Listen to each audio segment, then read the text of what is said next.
President Biden still has not taken reporters' questions as he prepares to hold that first primetime speech tomorrow night, 8 p.m. Eastern.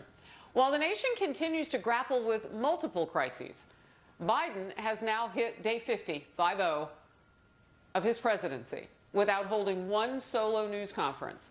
The first president in at least a century not to have had taken questions from reporters at this stage in his term. You're watching Outnumbered. I'm Harris Faulkner. Here today, my co-host Emily Campagno, host of No Interruption on the Fox Nation, Tommy Lahren, syndicated radio host and Fox News contributor Leslie Marshall. And joining us today, former White House press secretary for George W. Bush, Fox News contributor Ari Fleischer.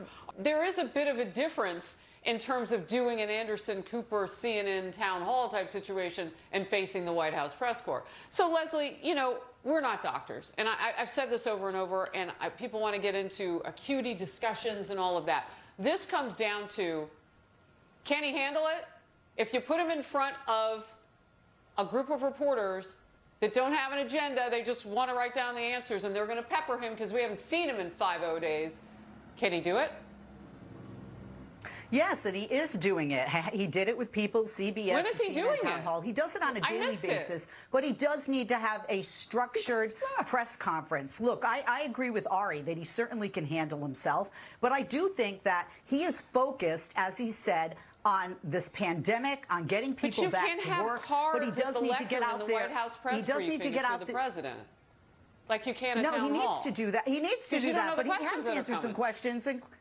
He has answered some questions, including Peter Doocy. Peter Doocy said, you know, did you speak with Vladimir Putin? And he said, yes, about what? And he said, you. He says, hello. And everybody got a good chuckle out of that. But you know, he certainly can handle himself. He needs to do this.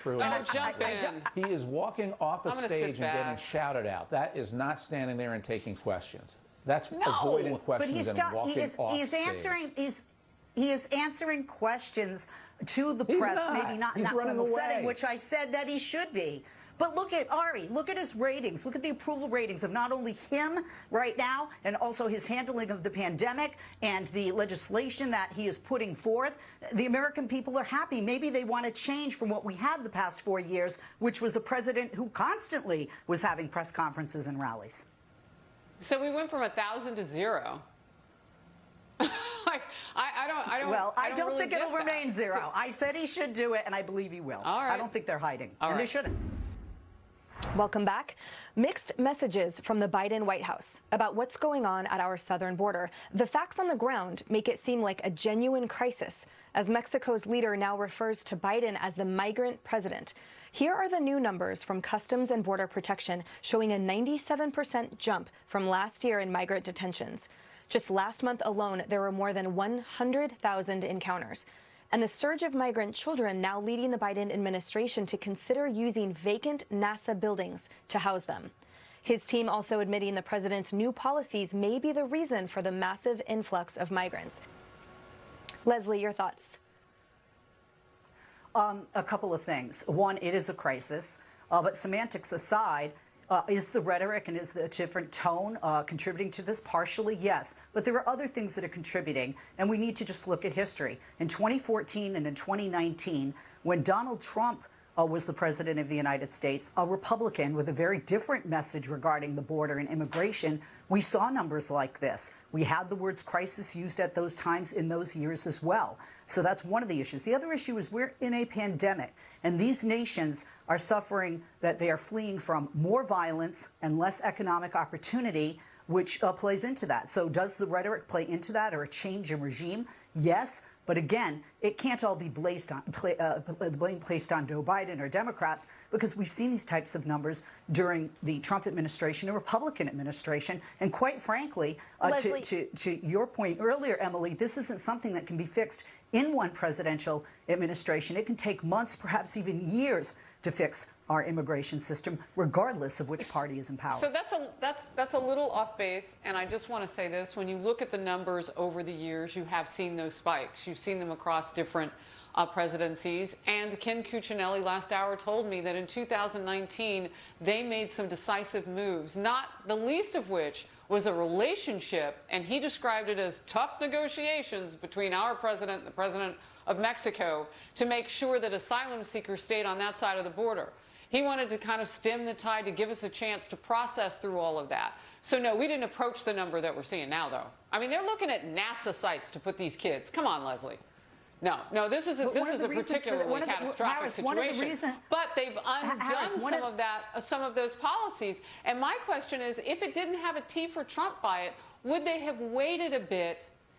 Would they have waited a bit with this administration to kind of see what works and what doesn't? Or was there a light switch flipped because it's a Trump idea and we're moving left that we have to change things? I think that's a fair question, because what is happening now is so far from working. We need a new word for not working. Tommy, did you want to say something? I would love to jump in, Leslie. Leslie, I would love to jump in because I've actually been to the border. I've been to the border in 2019 when we saw the caravans and we saw the huge surge, especially of unaccompanied minors and also family units. I was there. I saw that in Arizona. And then I was able to go to Texas during the last part of the Trump administration and see the difference. And it was night and day difference, because Mexico was working with the United States and the policy of zero tolerance was heard loud and clear around the world, and those policies worked. Yes, there's going to be ebbs and flows in immigration, but what Trump was doing at that border with building the wall, with having border enforcement, and just his tough rhetoric and his message, do not come here illegally, it worked because I saw it with my own two eyes. I've been there. I've seen it. It worked. Leslie, real quick, I want to give you an opportunity to respond. Well, there are a couple of things, and we've seen HHS and the way they're handling the numbers. When we talk about numbers again, we had 13,000 beds for children.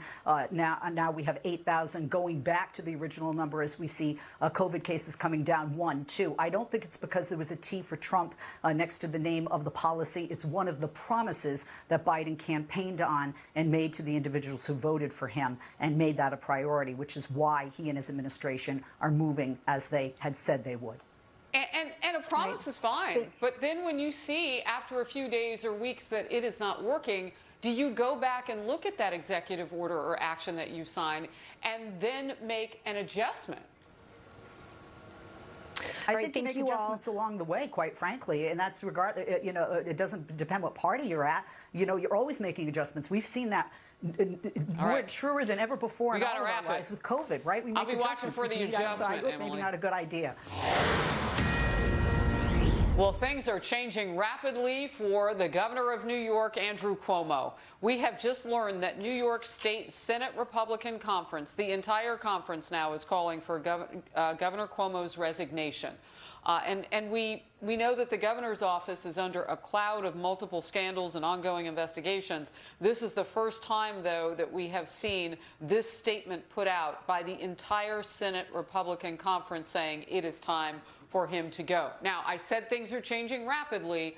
Last hour, like the last 45 minutes or so, for the first time, we heard the mayor of New York City, Bill de Blasio, saying it's time for him to resign. He had said he would wait and see if, you know, the evidence were against him and if that panned out. Now he says, no, de Blasio has to go. And this may in part be why things are changing so rapidly on this day. A sixth woman reportedly has made new claims against New York Governor Andrew Cuomo. And a warning, the allegations you are about to hear, not suitable for children. And we know there are a lot of kids who are home virtually, possibly near the TV. So I give just a little bit of warning there. The Albany Times-Union reports a Cuomo aide claims he aggressively groped her underneath her blouse at the governor's mansion late last year, saying, quote, they were alone in Cuomo's private residence on the second floor of the mansion when he closed the door and allegedly reached under her blouse and began to fondle her, according to the source.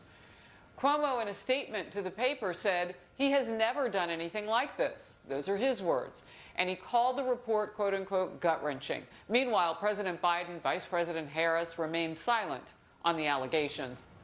You know, Leslie, I've had more than one person ask me this. You know, oh, you're covering the news. Why is it that this particular scandal gets people to talk and not the nursing home scandal? Well, everybody's covering it at Fox News. One is clearly very different than the other. And I would imagine for Democrats, look, they're both important stories, but for Democrats, maybe this one's a little bit easier than the nursing home scandal because there are other Democratic governors who were making some of the same choices that Cuomo was putting COVID-positive people in nursing homes. You have Gretchen Whitmer in Michigan. You have my governor here, Murphy in New Jersey. Very similar policies. You know, so maybe they're doing some political picking and choosing here. It's all bad, though, for Governor Cuomo. I don't think they're doing the picking and choosing, Harrison. The reason is after it was found out that there wasn't total transparency and honesty with regard to the nursing home deaths and those numbers, there were Democrats, AOC, for example, and myself, I'm not her level, obviously, but that, you know, called for an investigation and for the truth to be found out. The FBI is investigating. This is right. And I think this becomes different because sexual harassment has sexual things in it, and that piques our interest in the United States, not just inside politics but outside. Can I just say quickly, Ari, I love you, but if we're going to talk hypocrisy, there were 26 allegations against Donald Trump. We need across the board, Democrat or Republican, to believe the victims. We also need due process. We do need investigation so that the truth comes out, because the majority of people who come forward are telling the truth. Sadly, there are some that are not. And we've seen Democrats call out their own. Al Franken, Katie Hill, and some did during the Clinton administration. But we need to have that across the board. I think the hypocrisy goes both ways, at least from where I sit.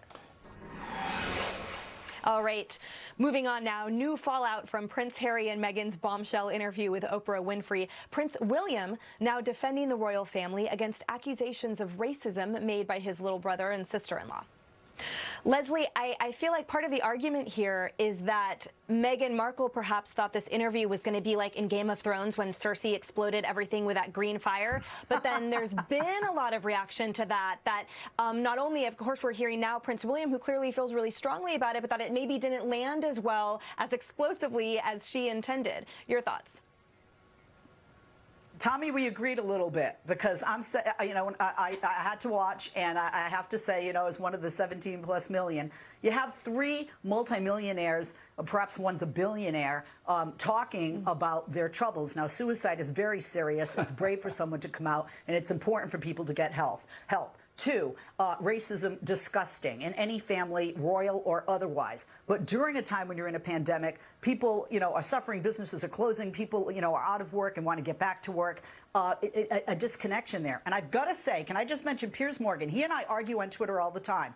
I don't agree with almost anything this guy says, but he does have the right to say it. And she did lodge a complaint. And there were thousands, including coworkers, lodged a complaint. And as we all know, he walked out. He quit. So he canceled himself there. But, Tommy, I do agree with the timing. During a pandemic, it's hard for some people to take their violin out of the case. A school in New York City is now defending itself after releasing guidelines for preferred language on campus that discourages the use of words like mom, dad, parents, because they could be considered inappropriate. Why? That's my question. Well, the Episcopal school says those words make assumptions about a child's home life.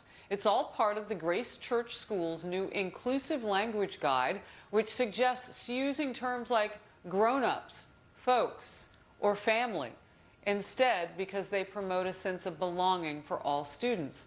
However, critics are charging the guide as just another example of how woke ideology is influencing elite education. The head of the Grace Church School responding this way. So, if the boorish cancel culture press wants to condemn us a newly dubbed woke NoHo school of politeness, dignity, and respect, then I embrace it, and I hope you will too. Leslie? At first read, I would, for many years, to be honest with you, eye roll or laugh at this story until something that happened with a friend of my daughter's. My daughter's 12, 2 years ago, so this would have been 10 years of age. A little girl in her class who had a single mom. That single mom was gay, a lesbian, and she used a sperm donor to have her daughter. And anytime there were things with parents, mother and father, father-daughter dance, she would fall apart. And I loved this little girl very much. She since has left the school. But I have to say, I look at it through a different set of eyes, and that's her set of eyes. So sometimes children that don't have 2 parents, that don't have a mom and dad, but have a guardian or a caretaker, can be hurt by this. And if we can soften the blow for those children, I think we should, because I'm just not comfortable saying to a 10-year-old, get over it. Oscar winner Matthew McConaughey dropping a big hint about his future. Speaking on a recent episode of the Balanced Voice podcast, the 51-year-old actor and new author of Green Lights did not discourage talk of his running for Texas governor. Leslie, are you as stoked as I am? No. Look, I met Matthew McConaughey. No.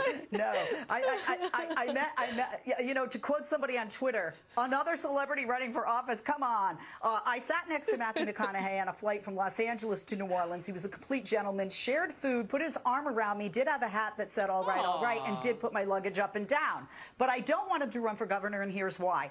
I like people who have experience. We've seen people who are celebrities win in the past. Ronald Reagan, Arnold Schwarzenegger, who did a terrible job in this state as governor, and Al Franken. I mean, and Donald Trump. He was a reality star for many people. The number one reason people vote for somebody is name recognition. Matthew McConaughey has that. But I do think it'll be interesting if Republicans who don't like Hollywood liberals will embrace Matthew McConaughey, especially if he runs as a Republican. Why does everybody get to see celebrities on planes and have amazing experiences like that? And I never do. I never do.